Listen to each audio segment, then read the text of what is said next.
Salve, meu nome é Helena. Dando sequência nos conteúdos de literatura, no vídeo da semana passada, vocês lembram qual foi a primeira escola literária? A primeira que foi passada?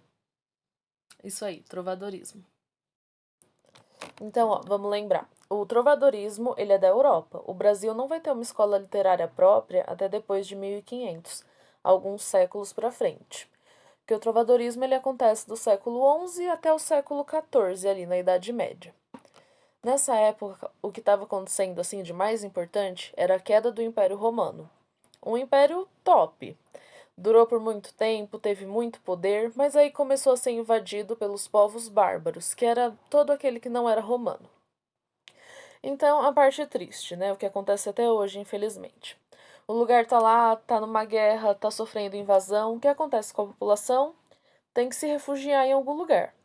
E aqui eles foram lá mais pro interior, mais pro campo, que era chamado de feudo, uma porçãozinha de terra que era dominado por um senhor feudal, que era o dono.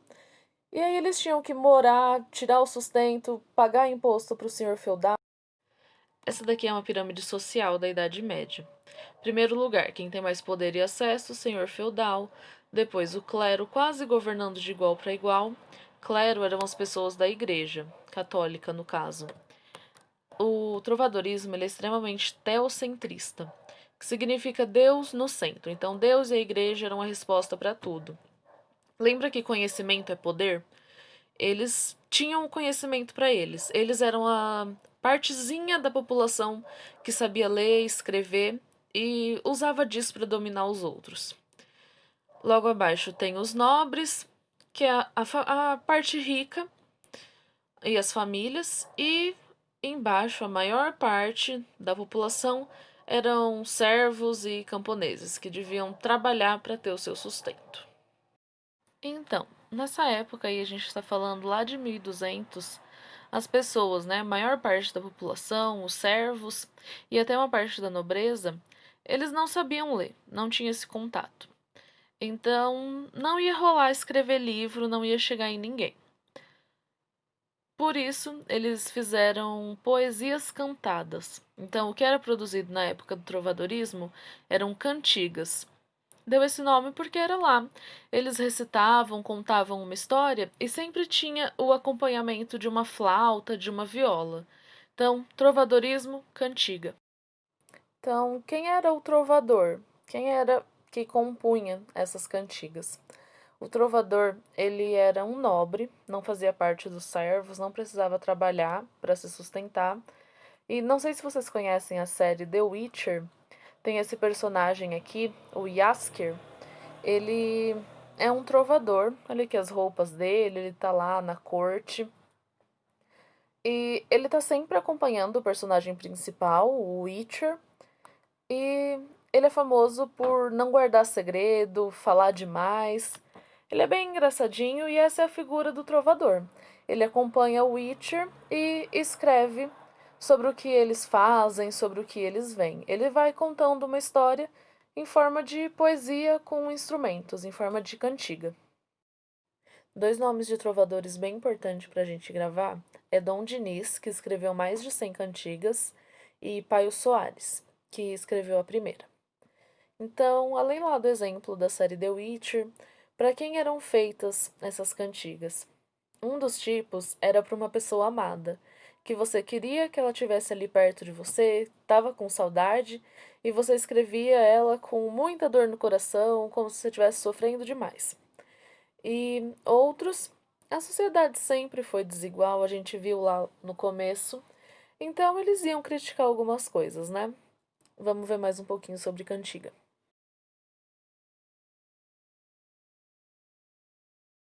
Esse esqueminha aqui mostra como as cantigas são divididas. Então, os grandes grupos, as cantigas líricas e as cantigas satíricas. Agora vamos olhar para esse ladinho aqui primeiro para a gente ver cada uma delas. Começando com as cantigas de amor, que são um tipo de cantiga lírica, tem aqui algumas características dela, e a primeira é ter um eu lírico masculino. Então, essa cantiga, ela tem o ponto de vista de um homem. A voz que sai do poema. Isso que significa eu lírico. O que conta a história, a voz que sai do poema. Então, por exemplo, Se eu fosse autora de uma história e eu colocasse lá, desci a rua de casa e entrei no metrô. Eu, que estou escrevendo, moro em Guaianazes, nem tem metrô aqui. Mas o meu eu lírico pode fazer isso, porque o autor da história e o eu lírico, a voz que sai da história, são pessoas diferentes. Fechou? Então, ponto de vista masculino. E o que esse homem fala sobre? O que esse homem escreve sobre na cantiga? Ele fala sobre a mulher amada. E não é qualquer mulher, não. Sabe aquele trechinho da música da Marília Mendonça? Me apaixonei pelo que eu inventei de você? Eles faziam isso. Aqui, na idealização da mulher amada. Eles colocavam lá, viajavam, colocavam a mulher perfeita como se ela fosse um deus. E não tem como um ser humano ter todas essas qualidades, né? E eles escrevendo sobre isso na cantiga. E não era nenhuma namorada deles, uma companheira, nada disso. Era um amor bem doloroso, bem sofrido, porque eles não ficavam juntos. Ficavam lá cortejando, assim, falando sobre como seria legal se a gente tivesse junto, mas não acontecia. Era um amor que não era correspondido. Muitas vezes porque a mulher já era casada ou era de classe social diferente. Morar no bairro bom, eu sou da favela, não rolava. Outra característica importante é o ambiente palaciano. Então, você viu lá no vestibular. É uma cantiga, tá na voz de um homem falando de uma mulher que ele ama, um amor não correspondido, e o ambiente é urbano. Então, é um lugar que eles moram lá. Palaciano lembra de palácio, eles são ricos, moram lá na corte. Pronto, cantiga de amor. Essa daqui é uma cantiga de amor que foi escrita pelo Dom Diniz. Ele fala: a dona que eu amo e tenho por senhor. Senhor com esse S maiúsculo aí, ele tá falando com o senhor lá de cima. Então tenho ela por senhor. Para ele, ela é um deus, uma deusa. Ele fala Se lá de viver morte agarrado também, com ela, separa que é briga, tá ligado? Ela quer um carinho gostoso, um bico, dois socos e três cruzado. Tá com pena, leva ela pra casa, porque nem de graça eu quero essa mulher. Caçadores estão na pista pra dizer como ela é. Olha, nariz de tomada, sem bunda, perneta, corpo de minhoca, banguela, orelhuda, tem unha encravada com o peito caído e um caroço nas costas. E aqui na vida amorosa é como se fosse essa mesma relação. A mulher é Deus para eles, é o Senhor deles, é alguém que eles devem muita coisa e se sujeitam a ela e ao patrão. Então tem esse joguinho também, suzerania e vassalagem. Agora que a gente já viu como eram as cantigas de amor, a gente vai para as de amigo. Lembro que era o eu lírico, tá aqui as características. Nesse caso, o eu lírico é feminino, então é um ponto de vista de uma mulher. Continua sendo trovador a escrever, mas ele fala como se com os sentimentos de uma mulher. Então ela está falando lá sobre a ausência e saudade do amado. Aqui, amigo é o namorado dela mesmo, né? O companheiro dela. Então, como a gente está falando da Idade Média, os caras na época tinham que sair lá toda hora, tava tendo as guerras, as invasões. Então eles não ficavam lá nas terras junto com todo mundo. Se ele tivesse lá a idade, ele ia para a guerra. Aí a mulher aqui, ela fala sobre como ela quer que ele volte com vida, né? Tomara que ele esteja bem, tomara que ele consiga voltar. E essa saudade que ela sente. Além disso, nessas cantigas, vai ter a presença, normalmente, de alguém da família. Então a mulher vai estar lá triste e vai estar conversando com alguém, né? Desabafando para alguém da família dela, mãe, um irmão. E ao contrário das de amor, outra diferença é que o ambiente aqui é do campo mesmo. Não vai estar lá num lugar mais urbano. Aqui ela vai falar, em algum momento vai citar a presença de algum elemento da natureza.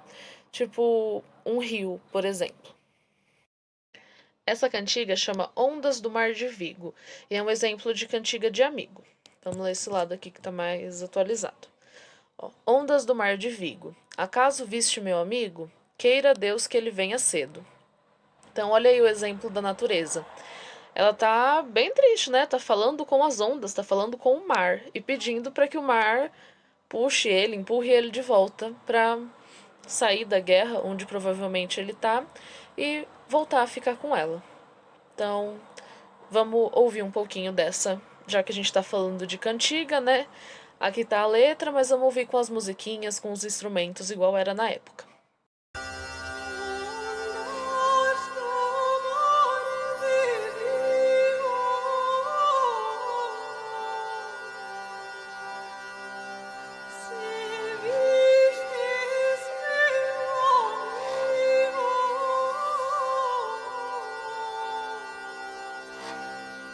E aí, galera, meu nome é Yasmin e agora a gente vai para a segunda parte da nossa aula, que a gente vai falar sobre as cantigas satíricas que se encaixam também na poesia do trovadorismo. Agora a gente vai falar sobre as cantigas satíricas. Tá passando o carro de som agora que eu tô gravando.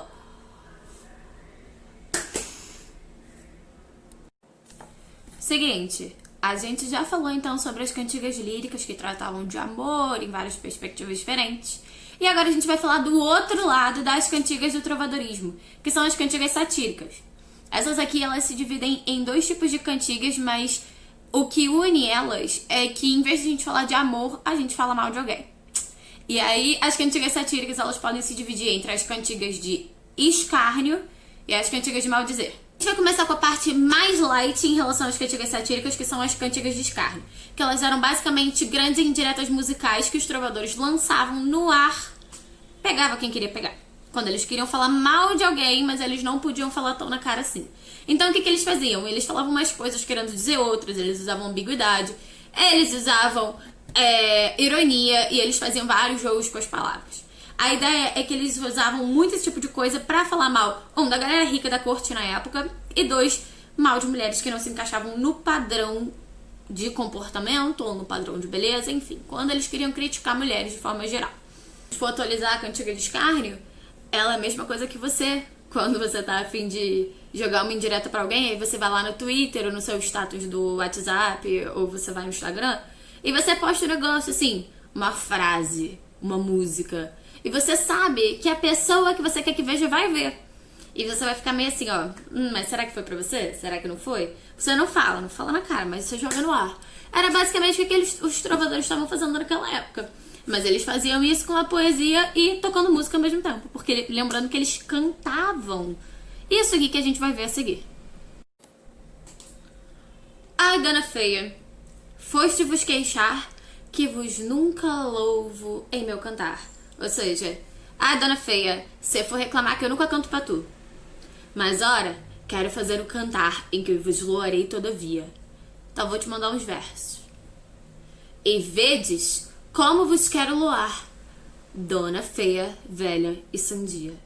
Então vou te cantar um negócio aqui então, ó, prepara. Tu é velha, feia e louca.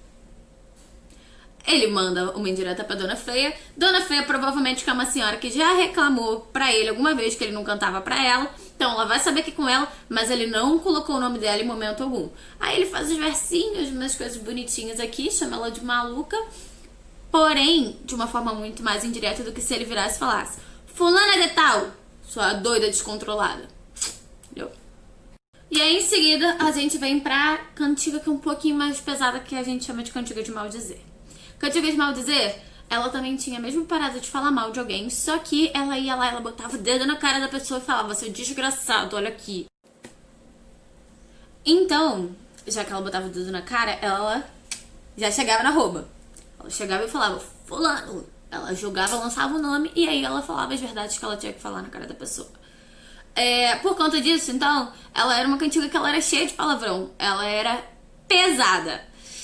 E já chegava no esculacho, chegava cheio de palavrão e tal, não sei o que, chegava mandando real. E ela também criticava bastante a corte, o clero, que era a igreja, e as mulheres também que não se adequavam aos padrões da época, que é o que eu já falei. Pode ser padrão de comportamento, pode ser um padrão de beleza e por aí vai. Inclusive, antes da gente continuar, vou falar uma parada pra vocês, que foi muito difícil achar uma cantiga de maldizer que eu pudesse usar aqui na aula e ela não ficasse mais 18. Porque as cantigas de maldizer, elas são muito explícitas em vários sentidos. Não só porque usam palavrão, mas porque falam muito sobre sexo. E aí, existe uma ideia por aí que as pessoas falam, galera mais velha, mais conservadora, que só funk proibidão fala sobre esse tipo de coisa. Como se isso nunca tivesse acontecido em outras épocas. Então fica aí a dica pra vocês. No trovadorismo já acontecia. Eram letras bastante pesadas. E não é só porque a parada veio de Portugal que a galera falava de uma forma bonita sobre temas inteligentes, né? Não. A galera tava chamando os outros de feia, tava chamando os outros de umas paradas que eu não posso repetir aqui, mas vamos pensar por quê que tem um perfil determinado de pessoas que cantam determinados tipos de música são censurados e são vistos como inferiores quando tava uma galera lá já há muito tempo lá em Portugal. Lá na Idade Média a galera já tava fazendo música super explícita e músicas com temas que hoje em dia as pessoas se incomodam. Então, será que realmente são esses temas, o uso de certas palavras e de certos assuntos que incomodam as pessoas que criticam, por exemplo, o funk? Ou será que tem alguma outra coisa por trás? Tipo um racismo. Então vamos pensar aí sobre isso. E a próxima vez que alguém chegar pra vocês e falar assim, não, porque antigamente a música não era assim. Era assim. Sempre foi. Não tinha nem Brasil ainda e já era assim, meu amor. Então, o que você tá falando, ó... se diz tão estudado, mas só estuda o que quer, né? Bom, eu vou tentar mostrar um pedaço aqui dessa cantiga de maldizer pra vocês. E eu tô na frente da parte mais pesada, então eu estou tampando. Mas é isso. É basicamente aqui o cara tá virando e falando assim, ó, Marinha. Marinha era o nome da mulher. Ele chega assim, qual é, Marinha? Seguinte, nossa, adoro você, mulher. Tapa tua boca com a minha boca, vou tapar teu nariz com o meu nariz, tapar teus olhos com meus olhos, né? Porque a gente vai estar aqui assim, ó. E aí ele vai descendo e vai falando do resto que ele vai tapar dela com o que ele vai tapar dele. Eu vou deixar aí pra vocês pensarem.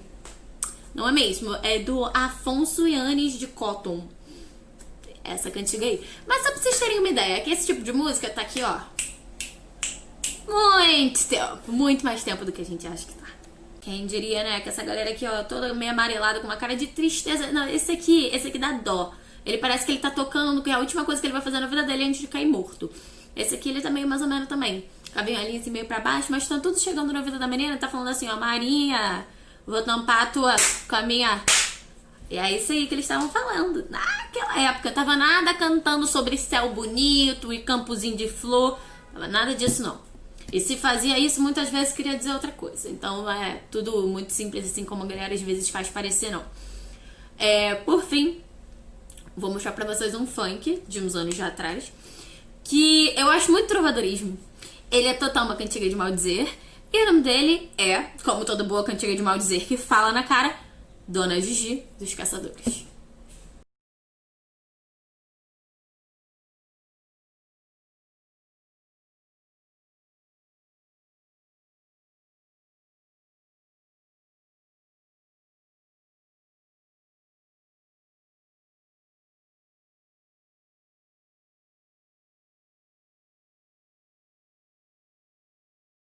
É aquilo, né? Vocês estão vendo? É suco de trovadorismo, Dona Gigi. Se me ver agarrado com ela, separa, que é briga, tá ligado? Ela quer um carinho gostoso, um bico, 2 socos e 3 cruzados. Ó, poesia. Mas na época estavam reclamando dessa música, agora do trovadorismo ninguém reclama, né? Enfim, pra gente fechar, na época do trovadorismo e na época de Dona Gigi, não tinha muita possibilidade da mulher responder, né, esse tipo de música. E aí elas ficavam lá no canto delas só ouvindo esse monte de esculacho. Que bom que as coisas mudaram, né? Então eu vou deixar vocês aí com Elza Soares. Cadê meu celular? Eu vou ligar pro 80. Vou entregar teu nome e explicar meu endereço. Aqui você não entra mais, eu digo que não te conheço. E jogo água fervendo se você se aventurar. Eu solto o cachorro e apontando pra você, eu grito pé. Eu quero ver você pular, você correr na frente dos vizinhos. Você vai se arrepender de levantar a mão pra mim.